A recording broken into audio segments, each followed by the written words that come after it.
Hi, good morning. It's actually good afternoon. Saturday, it's 12:17 in the afternoon here in Ontario on the 10th of, the 21st of the 10th, so the 21st of October, 2023. So reading this morning is from Affirmations for the Inner Child by Rochelle Lerner. I've not used this one very much. So let's talk confidence. Each day I grow more confident. At the playground, I watched a 4-year-old work and work and work to climb the fire pole.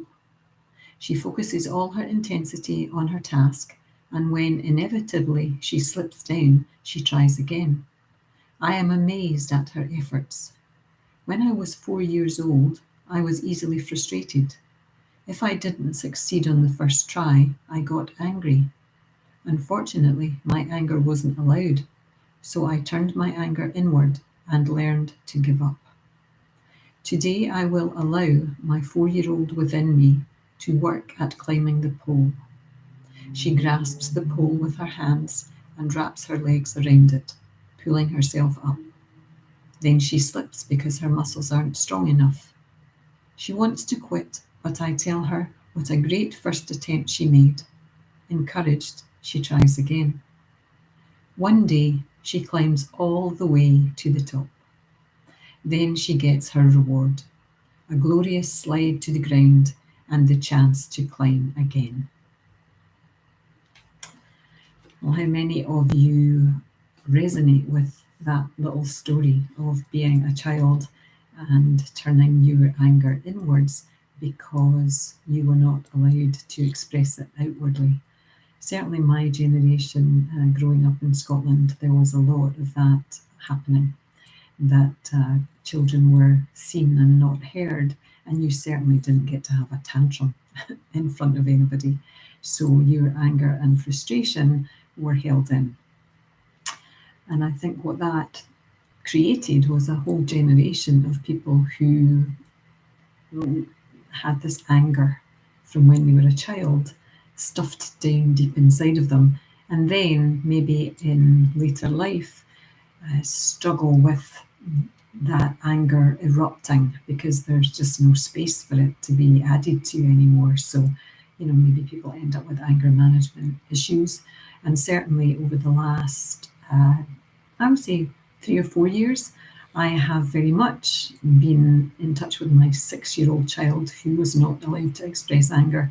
And I have screamed in anger in the car, so nobody else hears it except me, but in the car, scream in anger at usually other motorists, but sometimes about something else.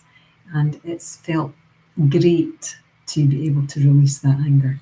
But confidence, when we give up, so you've turned that anger inwards and you've given up and you say, I can't do that, or you give up at the first try because you didn't do it well enough.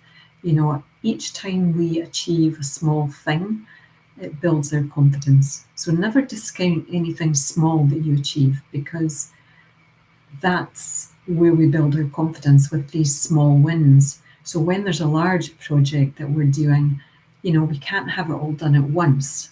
It's really ridiculous thinking that we can, but we give up because that first bit was hard. Do that first bit. Give yourself a huge pat on the back for that first bit, and then try the second bit, and then complete that, and give yourself a bigger pat on the back, and then the third bit. We can all get overwhelmed and lose our confidence when we see the mountain in front of us.